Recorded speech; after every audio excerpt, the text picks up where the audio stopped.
Good morning students. Today we will cover exercise 7.1 and first 4 questions. इससे पहले last lecture में मैंने आपको कॉन्ग्रुएंस के बारे में बताया था. What we mean by congruent triangles. Congruent triangle से हम क्या मतलब होता है इनका. तो हमने बात की थी डेफिनेशन की. Two triangles are said to be congruent. Suppose there is a triangle ABC.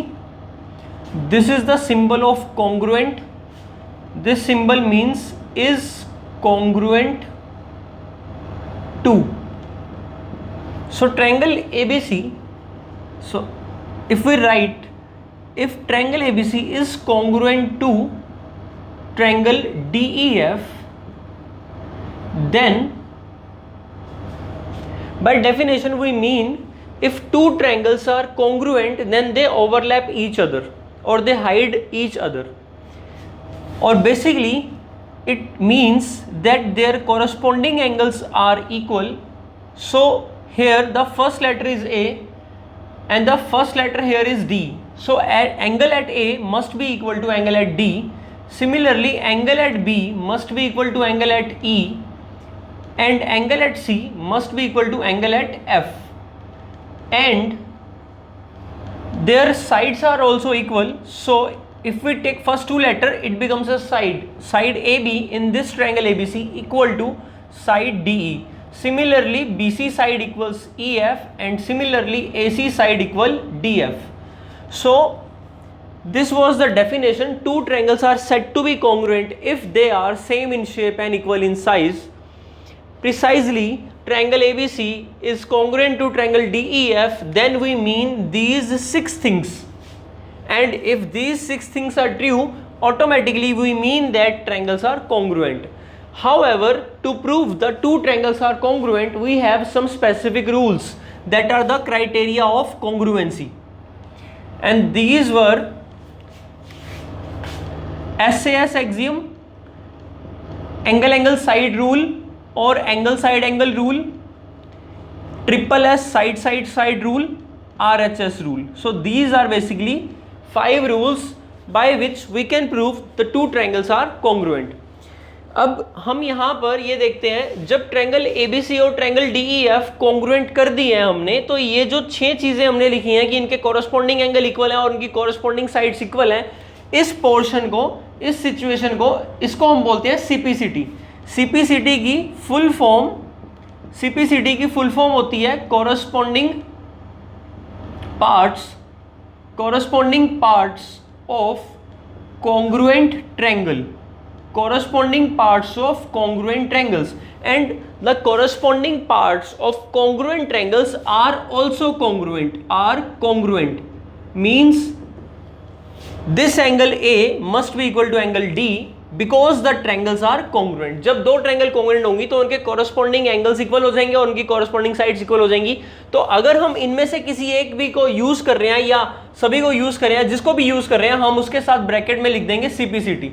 That means we are saying that we have used corresponding parts of congruent triangle. Since we have proved that triangle are congruent, so we can make any two things equal. Corresponding angles भी equal कर सकते हैं, corresponding sides भी equal कर सकते हैं. अब 7.1 करते हैं, और हमें क्वेश्चन में क्या करना होगा. क्वेश्चन में ऑलमोस्ट हमें डायग्राम दे ही रखा होता है, तो हमें उस डायग्राम, नहीं दे रखा तो डायग्राम बनाना होगा, और डायग्राम दे रखा है तो उस डायग्राम को देखकर हमें यहाँ वहाँ ये समझना होगा कि जो गिवन ट्रायंगल्स हैं डायग्राम में, फिगर में, वो ट्रायंगल्स कैसे, कौन से रूल से कॉन्ग्रुएंट होंगी.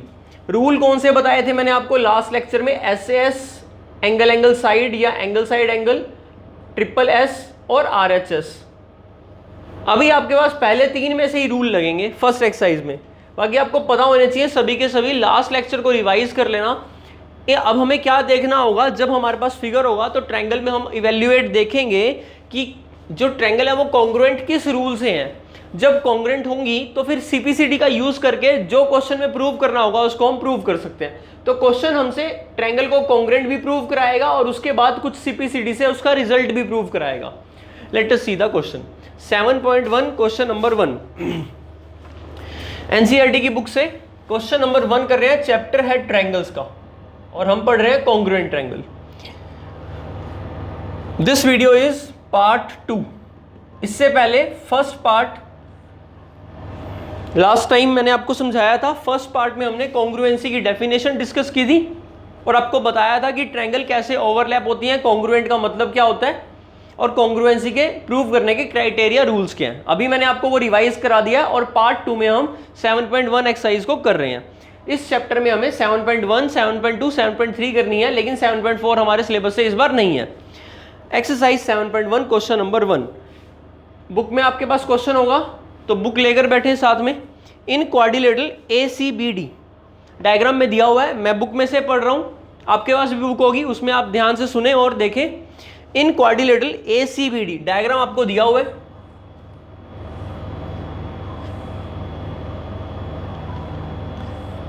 So this is the quadrilateral AC, consecutive चलता है AC फिर BD, तो ये क्वाड्रिलेटरल हो गया और डायगोनल उसका ड्रॉ कर रखा है AB।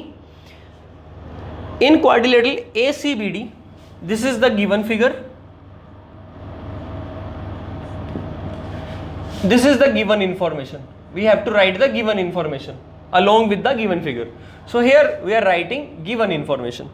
The information given to us is AC equal to AD. This is the first information. AC equal to AD. How to represent this information in the diagram? Just tick those two sides which are equal. AC equal to AD में हम AC और AD को कैसे represent करेंगे? दोनों तरफ एक एक लाइन टिक्स लगा देंगे जिससे हमें पता लग रहा है कि AC और AD इक्वल दिए हुए हैं। सेकेंड थिंग, क्वेश्चन कह रहा है second thing, AB bisects angle A। AB angle A को बाइसेक्ट कर रही है, तो AB दिस लाइन, ये एंगल हमारा A एंगल है, इस एंगल को बाइसेक्ट कर रही है। बाइसेक्ट करने का मतलब हो गया कि यहाँ ये एंगल और ये एंगल, ये दोनों एंगल इक्वल है। तो मैंने यहाँ पर भी एक आर्क लगाई है, यहाँ भी एक आर्क, तो इसमें हम रिप्रेजेंट कर रहे हैं कि ये एंगल और ये एंगल इक्वल है। तो अगर आप इनका नाम रखना चाहे तो नाम भी रख सकते हैं। तो यहां पर लिख सकते हो that is angle 1 equal to angle 2 given, क्योंकि AB एंगल A को बाइसेक्ट करने का मतलब दो पार्ट्स में डिवाइड करना, इक्वल पार्ट्स में डिवाइड करना। देन शो दैट, अब गिवन के बाद हमें टू प्रूव, शो क्या करना है उसको लिखेंगे, तो टू प्रूव करना है triangle ABC is congruent to, ये कॉन्ग्रुएंट का sign, is congruent to triangle ABD। Okay, after this what can you say about BC and BD? BC और BD के बारे में आप क्या कहोगे? तो BC और BD क्या इक्वल है या नहीं है? क्वेश्चन ये पूछ रहे आपसे कि इक्वल है या नहीं है। चलिए देख लेंगे उसको। तो ये हमारा क्वेश्चन में फिगर गिवन टू प्रूफ। अभी कंस्ट्रक्शन की नीड नहीं है, कुछ क्वेश्चंस में हमें कंस्ट्रक्शन करनी होगी, जब कंस्ट्रक्शन करनी होती है तो कंस्ट्रक्शन भी लिखेंगे। After that will start with the proof, उसके बाद हम प्रूफ स्टार्ट करते हैं। तो अब हम स्टार्ट कर रहे हैं प्रूफ। तो प्रूफ में क्या होता है, गिवन इंफॉर्मेशन का यूज करते हुए प्रूफ करते हैं डायग्राम को देखकर। तो देखो आपको यहां क्लियरली डायग्राम में दिख रहा है AC और AD इक्वल है, एंगल 1 और एंगल 2 इक्वल है। और अगर AB साइड देखोगे तो AB साइड इस ट्रायंगल की भी है और इस ट्रायंगल की भी है, तो AB साइड को बोलोगे कॉमन साइड। और अगर कॉमन साइड है तो AB की वैल्यू के इक्वल होगी ऑब्वियसली। तो हमें यहां पर रूल मिल गया, this side, this angle, this side in triangle this, जो लोअर ट्रायंगल है ABD वाली ट्रायंगल में। अब अपर वाली ट्रायंगल में ACB में देखें तो फिर से साइड, ये एंगल और ये साइड, तो दो साइड्स के बीच में एंगल यहां भी है, दो साइड्स के बीच में एंगल यहां भी है, एंगल इक्वल है और वो दोनों साइड्स भी आपस में इक्वल है।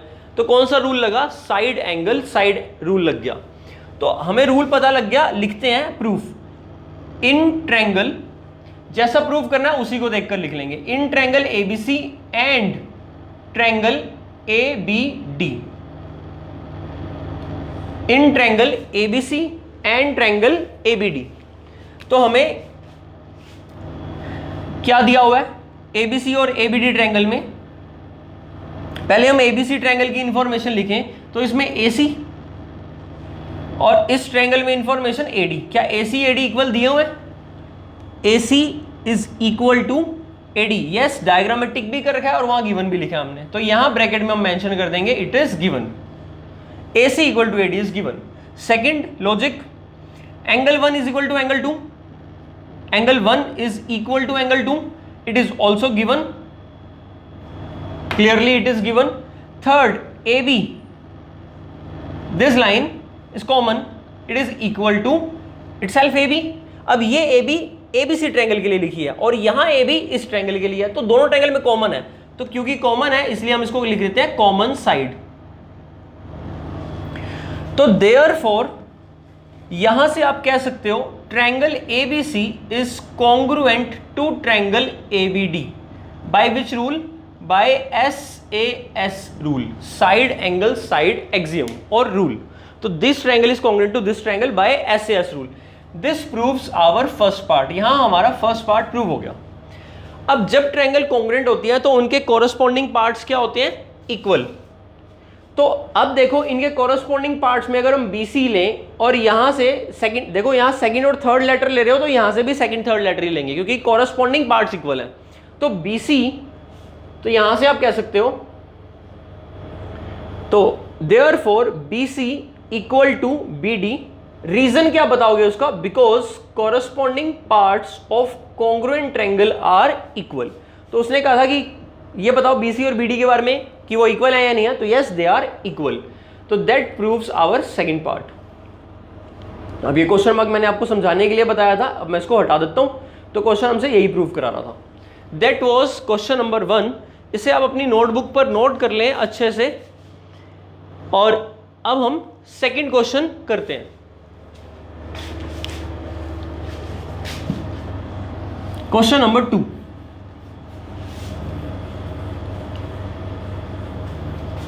ये हमारा क्वेश्चन नंबर 1 हो गया. क्वेश्चन नंबर 2 देखते हैं. ABCD is a quadrilateral. फिर से ABCD is a quadrilateral given है.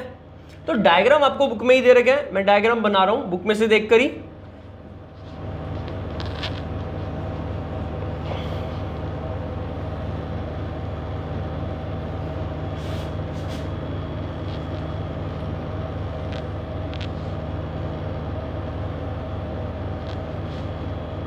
तो this ABCD is a quadrilateral given.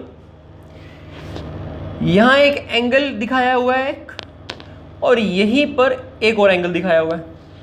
तो जैसा कि डायग्राम में ये वाली आर्क और ये वाली आर्क सिंगल है, तो इट मींस ये एंगल इस एंगल के इक्वल होगा. बाकी क्वेश्चन में भी ये इंफॉर्मेशन हमें मिलेगी, बट मैं आपको बता रहा हूं ये इक्वल ही दिया होगा.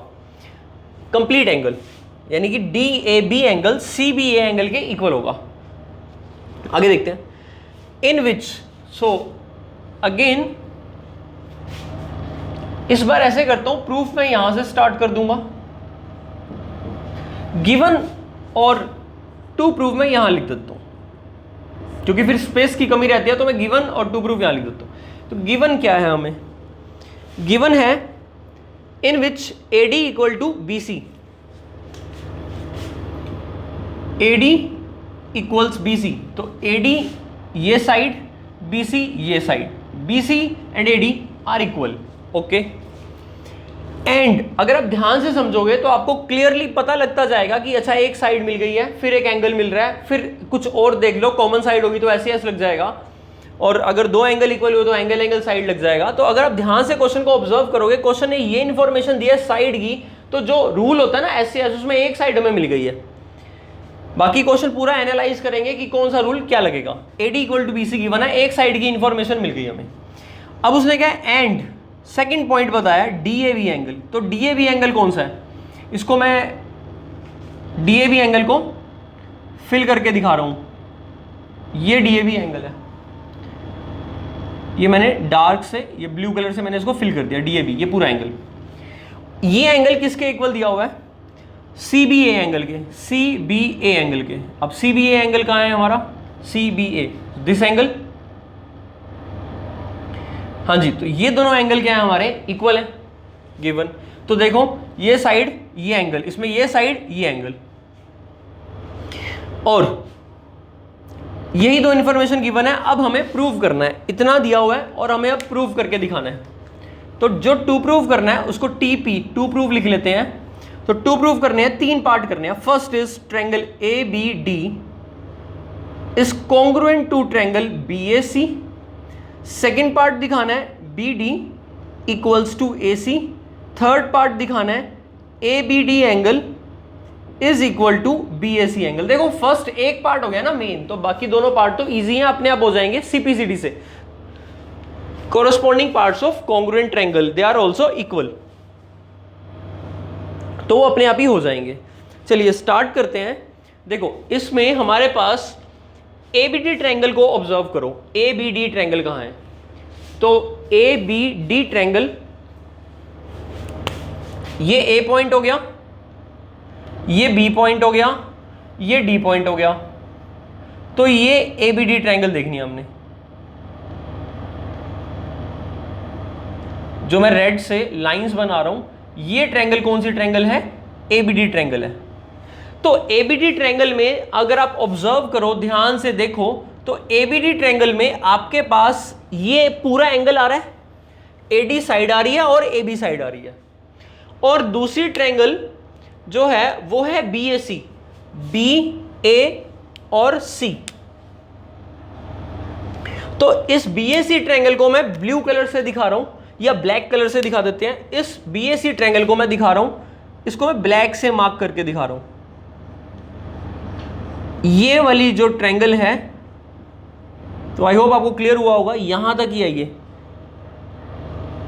इस ट्रायंगल में अगर आप ध्यान से देखो तो ये एंगल पूरा आ रहा है। तो क्लियरली अगर हम ए बी डी इस ट्रायंगल को देखें, ए बी डी, थोड़ी देर के लिए आपकी कन्वीनियंस के लिए मैं यहां नाम रख लेता हूं 1 2 3। 1 2 3 को देखना है। 1 2 3 मतलब ए B D, A1 B2 D3, सिर्फ आपको समझाने के लिए। 1 2 3 को ध्यान से देखो तो 1 2 3 में आपको एक AD साइड दिख रही है, एक AB साइड दिख रही है, AD और AB, और उनके बीच में एक एंगल दिख रहा है, ये पूरा एंगल जिसका नाम है DAB एंगल। अब एक काम करो, 1 2 3 हो गया। अब 1 2 ABC BAC था, BAC। अब 2 1 4 देखो, ये 2 ये 1 ये 4, यानी BAC ब्लैक वाली, यहां से देखना है 2 1 4, ऐसे देखो। तो 2 1 4 में अगर आप देखो तो BC साइड दिख रही है आपको, फिर AB साइड दिख रही है, और ये बीच वाला एंगल दिख रहा है। तो अगर मैं दोनों ट्रायंगल को ऑब्जर्व करूं तो मुझे दिख रहा है कि जो AD साइड है इस ट्रायंगल में, इस ट्रायंगल की BC साइड के इक्वल है। दो साइड, इस ट्रायंगल की एक साइड, इस ट्रायंगल की एक साइड, दे आर इक्वल। फिर इस ट्रायंगल के अंदर ये एंगल मिल रहा है मुझे BAD ट्रायंगल, मतलब हाँ ABD 1 2 3 वाली ट्रायंगल में ये एंगल मिल रहा है, और 2 1 4 यानी कि BAC ट्रायंगल में ये पूरा एंगल मिल रहा है। तो साइड के बाद एक एंगल हो गया, इसमें ये साइड, इसमें ये साइड, इसमें ये एंगल, इसमें ये एंगल। उसके बाद ये साइड देखो इस ट्रायंगल में भी है और नीचे वाली ट्रायंगल में भी है। तो AB साइड कैसी साइड है? AB साइड कॉमन साइड है जो दोनों ट्रायंगल शेयर हो रही हैं, दोनों ट्रायंगल शेयर मिल रहा है इनको। रेड वाली में भी ये लाइन दिख रही है और ब्लैक वाली में भी दिख रही है। तो जो AB साइड है ना, ये साइड हमारी कौन सी साइड है? कॉमन साइड है। तो अगर आप ध्यान से देखो तो ये S हुआ, ये वाला A हो गया, ये S हो गया, S से S। इसमें देखो इस S के कोरस्पॉन्डिंग ये S हुआ, इस A के कोरस्पॉन्डिंग ये A हो गया, और ये S दोनों में सेम था, दैट इज द कॉमन। तो आई थिंक मैंने बहुत अच्छे से समझाने की कोशिश की है। S से S लग रहा है और S से ट्रायंगल हमें कॉन्ग्रुएंट दिख रही हैं। तो आपको पेपर में ये सब नहीं बनाना, सिर्फ मैंने आपको समझाने के लिए किया। अब हम इसको प्रूफ में लिखेंगे कैसे, देख लेते हैं। तो प्रूफ, इन ट्रायंगल जो गिवन है उसी को लेंगे, ABD एंड ट्रायंगल BAC। तो in triangle ABD and triangle BAC। तो स्टार्ट करते हैं। AD equals to BC, yes it is given, एक साइड हो गई। फिर साइड के बाद एंगल ही लिखना है, SAS है तो साइड एंगल साइड के फॉर्मेट में ही बताएंगे। तो पहले साइड बता दी, फिर एंगल DAB एंगल, DAB जो गिवन एंगल था, इक्वल टू इस एंगल को CBA रखा हुआ था उसने, तो हम भी वही यूज करेंगे, CBA angle. This is also given. एक बात और ध्यान रखना, ये DAB यानी कि पहले इस लेटर को लिखा फिर इसको, फिर इसको, इस यानी कि जैसे अगर मैं 1 2 3 नाम रख रहा हूं तो पहले मैंने 3 लिखा, फिर 1 फिर 2। इसमें भी वही पैटर्न के हिसाब से लिखना चाहिए हमें, 3 1 2, बिल्कुल 3 1 2 ही बन रहा है इसमें भी, तो ये चेक कर लिया करो।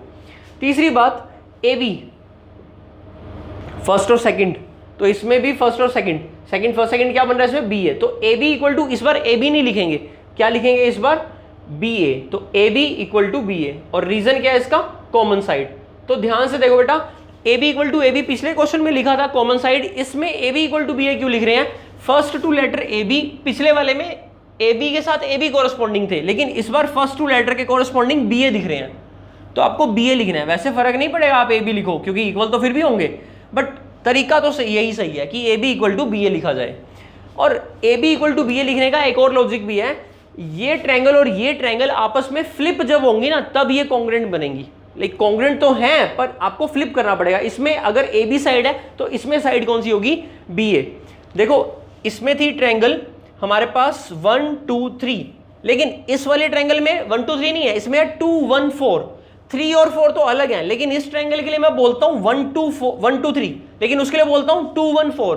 तो इसमें 1 2 से स्टार्ट होता है, उसमें 2 1 से स्टार्ट होता है, तो 1 2 का मतलब ए बी और 2 1 का मतलब बी ए, तो हमें ऐसे ही लिखना चाहिए। तो A B equal to B A, that is common. तो यहां से therefore triangle A B D is congruent to triangle B A C. हमने लॉजिक दिए हैं, ये कॉमन साइड है तो हमने लॉजिक दिया है किसका, पहला हमने पॉइंट बताया साइड है, फिर उसके बीच का एंगल, और फिर हमने साइड बता दी। तो कौन सा रूल लगा, एस ए एस। तो रीजन बता देंगे, this is S A S rule, side angle side rule. तो दीज ट्रायंगल्स आर कॉन्ग्रुएंट। ये आपका फर्स्ट पार्ट हो गया done, first part hence proof, ये वाला डन। अब इसके अंदर अगर दो ट्रायंगल कॉन्ग्रुएंट हैं तो आपको पता है कॉरस्पॉन्डिंग एंगल इक्वल होंगे, कॉरस्पॉन्डिंग साइड्स भी इक्वल होंगी। तो अगर हम क्या करें, सेकंड थर्ड लेटर को लें, तो यहां से भी सेकंड थर्ड लेटर, तो बी डी इक्वल टू क्या होगा, ए सी। इसके लिए रीजन क्या बताओगे, corresponding parts of congruent triangle, that is CPCT. तो ये आपका सेकंड पार्ट भी हो गया डन, हेंस प्रूफ। अब थर्ड पार्ट देखते हैं। तो थर्ड पार्ट के लिए देखो, A B D, A B D, that means ये एंगल, या डायग्राम में मत देखो आप, ए बी डी क्लियरली देखो, ए बी डी में वर्टेक्स एंगल बी पर होगा और बी ए सी में वर्टेक्स एंगल ए पर होगा। ये एंगल बी और ये angle A, they are equal by CPCT. तो डायरेक्टली लिख दो ए बी डी एंगल, यानी वर्टेक्स एंगल बी वाला, और वहां से B A C angle, they are also equal. Reason क्या है हमारे पास इसका, corresponding parts of congruent triangle, CPCT. So I hope आपको क्लियर हुआ होगा, that is also hence proof. तो ये आपका सेकेंड क्वेश्चन हो गया कंप्लीट। तो इसे अच्छे से नोट कर लेना प्रॉपरली। नेक्स्ट क्वेश्चन देखते हैं, क्वेश्चन नंबर 3। ये आपका सेकंड क्वेश्चन हो गया।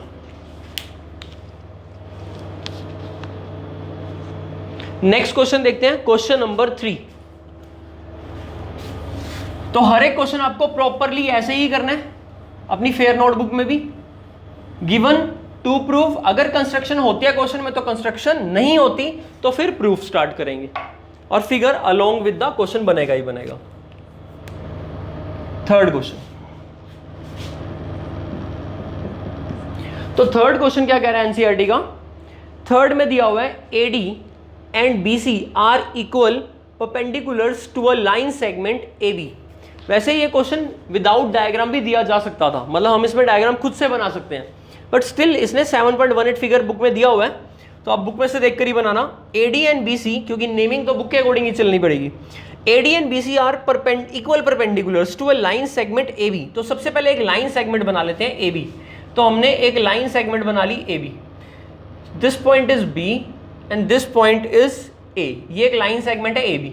अब इस लाइन सेगमेंट एबी पे दो इक्वल परपेंडिकुलर है, इस लाइन सेगमेंट एबी पे दो इक्वल परपेंडिकुलर है। एक तो ए पर परपेंडिकुलर है, यानी ये एंगल 90 डिग्री, और एक बी पर परपेंडिकुलर है, यानी कि ये एंगल भी 90 डिग्री, और ये इक्वल परपेंडिकुलर है। दैट मीन्स वैसे तो दोनों ही रेड से दिखाए हैं, इक्वल दिख रहे हैं, इक्वल ही हैं, गिवन भी है। चलो फिर भी मैं यहां टिक लगा देता हूं, that means this length is equal to this length, given है। और फिर क्या किया उसने, शो दैट, तो हमें प्रूव करना है। अच्छा, परपेंडिकुलर्स के नाम थे ए डी, यानी कि इस पॉइंट का नाम था डी, और बी सी, तो इस पॉइंट का नाम था सी। हमें दिखाना है show that C D, C से डी को ज्वाइन करेंगे तभी बनेगी। तो C D bisects A B, A B को बाइसेक्ट करती है, बाइसेक्ट करने का मतलब दो पार्ट्स में डिवाइड करती है। तो सी से डी को ज्वाइन किया। अब ये ए बी को कहां पर कट कर रही है, मान लेते हैं पॉइंट ओ पर कट कर रही है। हमें प्रूव करना है कि इस जो सी डी लाइन है वो ए बी को दो इक्वल पार्ट्स में डिवाइड करती है। मतलब ये, अब इस बार मैं डबल इक्वल दिखा रहा हूं क्योंकि सिंगल तो मैं यूज कर चुका हूं। ये गिवन नहीं है, ये हमें प्रूव करना है। जो डबल है ये हमें प्रूव करना है कि जो सी डी लाइन है वो ए बी को दो पार्ट्स में डिवाइड करती है, इक्वल पार्ट्स में। मतलब हमें प्रूव करना है कि ए ओ वाली लेंथ और ओ बी वाली लेंथ इक्वल है। तो आई थिंक बहुत इजी प्रूफ है।